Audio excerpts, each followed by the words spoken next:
بسم الله الرحمن الرحيم. الحمد لله ذي العز والسلطان والجود والعرفان، فضل أمة محمد على كل الأمم بالقرآن، وجعله هدى للناس وبينات من الهدى والفرقان. والصلاة والسلام على رسول الله خير من تلا كتاب الرحمن، فكان يمشي على الأرض نورا وبيان. وبعد، أحييكم بتحية الإسلام، السلام عليكم ورحمة الله وبركاته.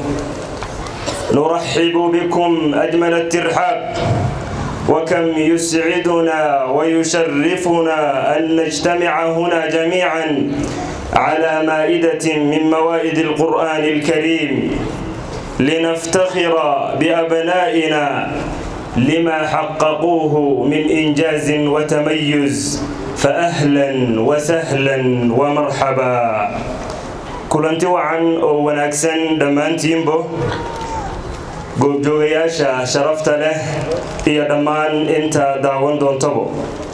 maanta oo ay taariikhdu tahay 25 Jamaadu Thani 1447 waafaqsanna 16 bisha 12 2025 waxaan u kulansannahay xaflad qurux badan oo aan la qaadan doono ardayda مركز النجاح لتحفيظ القرآن الكريم والتربية الإسلامية.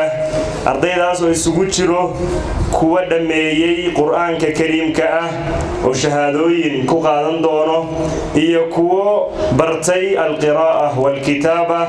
inta ay xafladeenan hawada ku jirto barnaamijkaas ayaan si fiican u bandhigi doonaa insha Allah ta'ala. dhammaan goobjoogayaashana waxaan leenahay mar kale soo dhawaada. haddana barnaamijkeena ayaan sii guda galaynaa. barnaamijkeenu wuxuu noqon doonaa hadduu Ilaahay yiraahdo